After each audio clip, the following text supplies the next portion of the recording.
Hi everyone, welcome to the 9th episode of Through the Back Loop.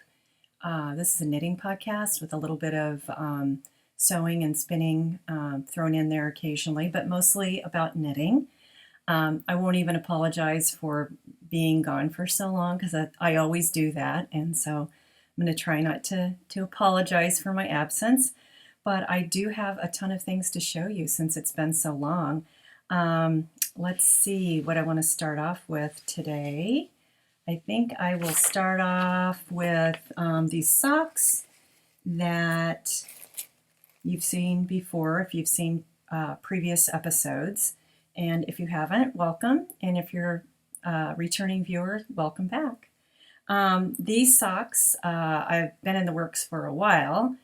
These are the Hermione Everyday Socks. And they were just sort of kind of my backup knitting, and so they progressed pretty slowly, but I'm finally done. These were knit on both a 0 and a 1.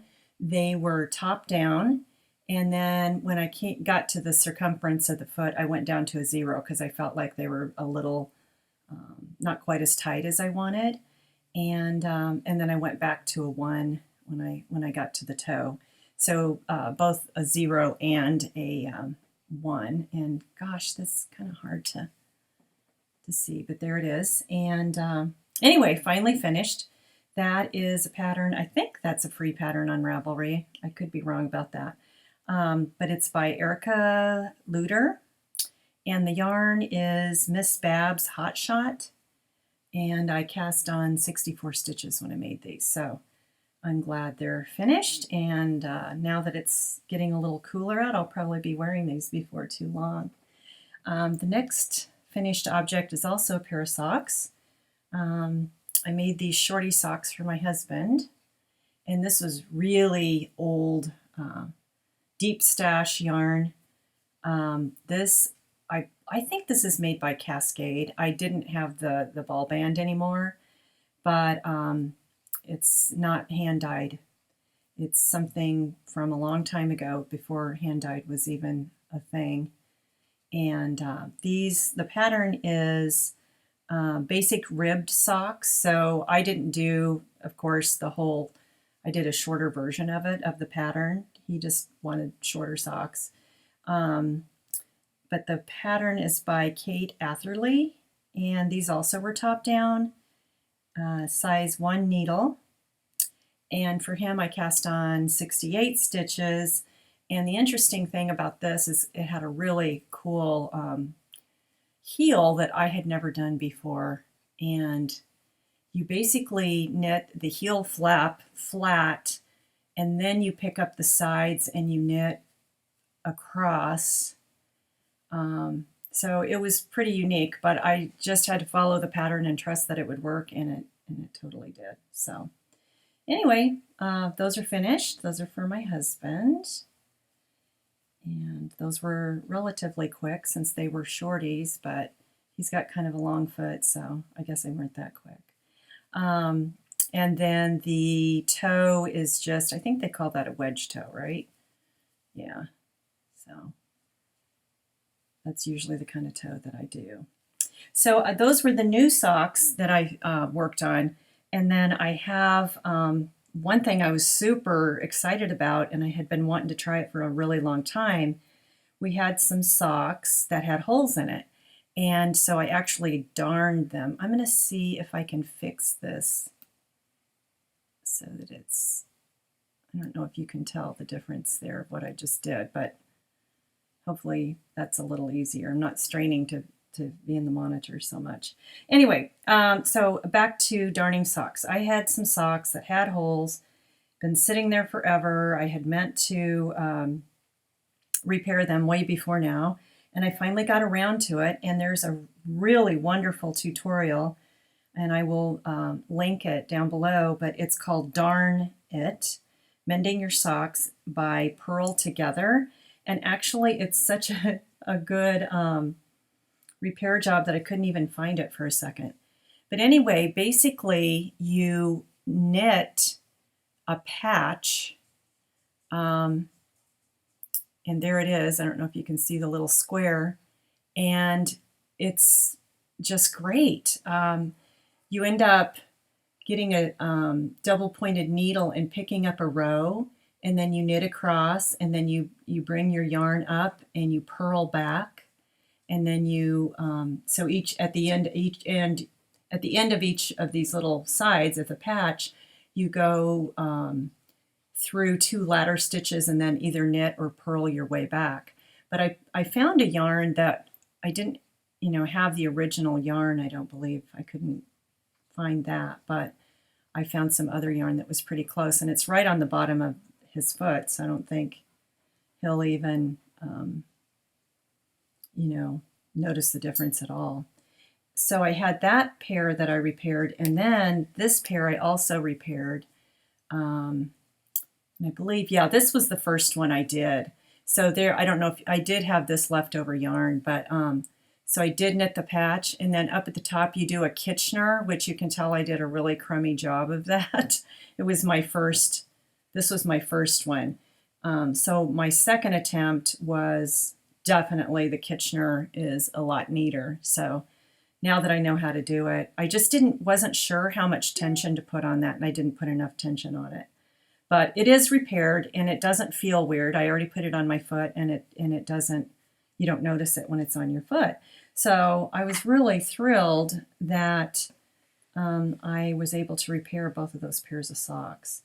These socks, my husband loves to wear more like house socks, and so I had heard from a friend that's like an expert sock knitter that if you wear your socks like, just without shoes, that they actually wear out quicker. So I repaired that, and then I bought these little leather soles that I'm going to also put on the bottom of those. So hopefully it doesn't, doesn't wear through again. And then I've informed him that he has to wear all future pairs of socks with his shoes instead of just slippers. So anyway, that's it on the sock department. Next finished object that I'm really thrilled with, finally finished, and I talked about this last time, but it is completely finished, and this is my Cipolla, and it's fingering weight. It is, I did the long sleeve version. You can do either short or long sleeves, and this was done, let's see, what size needle did I do? It was done on 5 for the main body, and then the 3 is for the rib. Top-down construction. I did do a size 6 for the color work because the pattern by Caitlin Hunter suggests that you have a tendency for things to be tighter when you're doing the color work. So I did go up to a 6 on that one. And anyway, it took a long time. And as I explained in my other episode, I accidentally cast on the wrong size, and it was way too little. I didn't realize it was an extra, extra small, and so I had to rip it out and start all over. So it's almost like I've knit this thing twice. So I'm really super glad that it is finished, and I can't wait to wear it. It's kind of warm today, so I didn't want to put it on necessarily, but I'll put a picture up above. But all done, yay, finally. In the monitor, I'm trying to figure out it looks like maybe there's a little black spot there. I put a color catcher in when I blocked it, so I'll have to see if I can work on that. It looks like there's a tiny little place where it's still kind of bled in a little bit. I'll see if I can work on that. If you're wondering what I'm wearing, this is super old. This was a free pattern. It's about 12 years old. It was a free pattern on Barocco's website. And I wore this the other day, and somebody asked me, what the pattern was. And this was before I kept track of all my patterns on Ravelry. So I probably have a 3-ring notebook upstairs somewhere with possibly this pattern, but I honestly can't remember. I do remember that this is Rowan Summer, I think it's called Summer Tweed. So the, I only wear it in the summer, and it's real super comfortable. It's got a lot of cotton in it. All right, let's see, moving on. I have a baby gift that I knitted for my good friend's first grandbaby. And this little sweater is called the Babysophisticate. And since it's in this dark gray color, it is kind of a little tricky to even see. Let's see. You can get the idea. The buttons are kind of blending in. But anyway, this is a quick little knit. It's a free pattern on Ravelry as well. And the yarn is UU woolly worsted. And the pattern actually calls for, I think it was Aran weight yarn. Yeah, it was Aran weight, but I wanted to do worsted instead. And so what I did was that it comes in two sizes. It comes in newborn and then 6 to 12 months. And so what I did was I did the stitch count for the 6 to 12 months, but since it's smaller yarn or skinnier yarn, it was more. It's more like, I think it's more like a 3 to 6 month size. And the yarn is something that should be really easy to take care of. It's UU woolly worsted, and so it's supposed to be really easy to care for. So I wanted it to make it really easy for the new mama in taking care of it. So I'm going to get that in the mail and sending it up to the Seattle area, and hopefully they can use that this fall. All right, one more finished object. This is something that had been in my queue for like 6 years. Finally finished it. It's called the Litchfield Shawl, and it is pretty big. It's fingering weight yarn. The pattern called for singles, but what I had available is like sock yarn, so it's not a single. But this is really, really huge. And I was showing this to some of the people in my knitting group, and they were like, "Oh, what is that pattern on the stitch?" These are actually, it's not a special stitch, it's short rows. And if you want to practice short rows, this is the pattern to do that, because, well, it looks like there's a lot of short rows, but it's actually there's only one row where you do the short rows out of 20. So it's not that many short rows. But I spent all kinds of time looking at videos and trying to perfect it. And, I did the best I could, but it still is kind of holy, which I don't know. If anybody has any ideas on how to help with that, let me know. But anyway, I will put a picture of this, me wearing this as well, up above, because it's so big that I can't even really show you. But I love the triangular shape of it, and there. And I kind of wanted it to mimic beach colors, which these colors are really brighter. This blue color is brighter than I normally wear. But so I'm thinking of, instead of wearing it, I'm thinking of actually, I don't know how I would install it, but maybe like on a dowel rod or something like that, and just hanging it in our bedroom. I think it would get more use than just sitting in the closet. And I love to look at it. I'm just not sure that I'm totally thrilled with the colors. I don't know. We'll see. We'll see. It's a summer shawl, and I don't know. Maybe I'll wear it to the beach one of these evenings. We'll see. So I was happy to be finished with that, because short rows to me really aren't very fun. I just kind of grin and bear it every time there was a short row. But I did get some practice, that's for sure. Just not sure if I really have that technique down correctly or not. If you have suggestions, please let me know. All right, let's see. Now I'm moving on to whips. The first one I wanted to share is I'm working on the Love Note, and lots of people are knitting this right now, and it's really wonderful to work on something with such big needles. The pattern itself calls for size 9 needles. I mean size 10 needles, and I am using 9s because my gauge showed me that I should. That is looking really red. In person, it's more of a rust color. But this one, it's my first project in a very long time with mohair. Actually, my very first sweater that I ever completed, not the first one I started, but the first one I completed many, many years ago, was made in mohair, all mohair. And I ought to dig that out because I do still have it.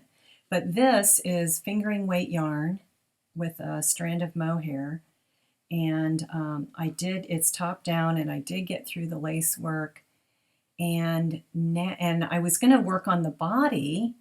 And then I watched a podcast, and I can't remember which one it actually was, a knitting podcast. And it was just such a clever technique that they suggested, and I'm trying it, is instead of, you can see this, instead of doing your whole body and then working on the sleeves, and then if you're doing it in the round, you're either using double points. In my case, I'm using double points. But you could also do what do you call it? Not magic loop. Magic loop? Yeah, magic loop. You could do that. And either way, though, you're going around and around and around because it's actually a spiral, as you know, instead of like just a circle. It's a spiral that you're knitting this. But as I'm knitting, and with doing the sleeves before I do the whole body, I don't have nearly as much of a big lump of fabric in my lap. It's since after I split for the sleeves, I only knit down about, that looks, I don't know, you can't see. But I knit down about not even 2 inches. And then I thought, okay, and I just put it on, a cord. This is one of those Cocoa Knits cords. And so that's just on hold. And so I'll knit both of the sleeves and then finish the body. So we'll see how that goes. Many ways so far, what I can say is it is better that you're not, twisting this big sweater all around. However, I do have the yarn the 2 strands from the body of the sweater and the 2 strands from the sleeve, and they're getting kind of tangled up every once in a while, so I'm having to reorganize. So I guess, one problem is solved and another one's created, but so you just have to decide which one of those problems you'd rather deal with. But anyway, lots of people have knit the Love Note, and everybody says it's so fast, and I guess it is pretty fast. I mean, compared to the, knitting on fingering weight, which the Cipla was, it is definitely going faster. Maybe not as fast as I expected, just because I had, I'd had that seed planted that it was so quick. It's not that fast. Another thing I'm working on, and I don't know, I think this will be my backup knitting for a while, instead of a sock. A good friend of mine passed away from cancer, and I received a care package from her. And she gave it to another friend and asked her to send it to me, and she did. And she's just was one of my dearest knitting friends. I've talked about her before. But anyway, in the package, there was some, several strands of cashmere and just some really special yarn that she had spun, but also was this project that she never completed. And it's going to be a poncho when it's finished. And of course, this hasn't been blocked yet, so it will, and I'm in the middle of a row, so that's not too good. But it will be this really beautiful poncho once it's blocked. And this is cashmere, so it's really special for so many different reasons. Sorry for the interruption there. I had to take care of something. Just as far as miscellaneous knitting stuff, I wanted to share my earrings with you. These are earrings that I heard about on another podcast, and it's a woman that, an artist that specializes in like knitting type jewelry and accessories. And her name is Bertie Parker. Let's see if I can show this. Bertie Parker Designs. And it looks like her website. Where is it? Oh, it's just bertieparker.com. But you might want to check it out if you want some jewelry or accessories that, are knitting themed. Anyway, that was just kind of a little special gift I bought myself. And then I just wanted to share with you some podcasts. I love watching podcasts when I'm knitting, and there's so many good ones. But I just thought I'd mention there's a couple. There's three that I watch more often than some of the others. The first one is Catty Jacks, and I'll try to link that below. It's two women that are friends and knitters, and their their friendship and their personalities just are so fun to watch, and just the way they interact with each other, and just really gorgeous knits and projects. The other one, it's two women again, full of knit, which I think they're hilarious. They're from North Carolina, I think it is. And then there's another one called Wool Slayers. Those are three of my favorites. So I'm going to link those below, and you can check those out as well. As far as fiber events that are coming up and things that I'm going to be doing this fall, the first one is Vista Fiber Fiesta. I always want to call it something else, but that's the name, Vista Fiber Fiesta. And that's really close to here. I live in Oceanside, California, but Vista is the next town over, and they have this every year. I think it's the first weekend in October, so I'm looking forward to that.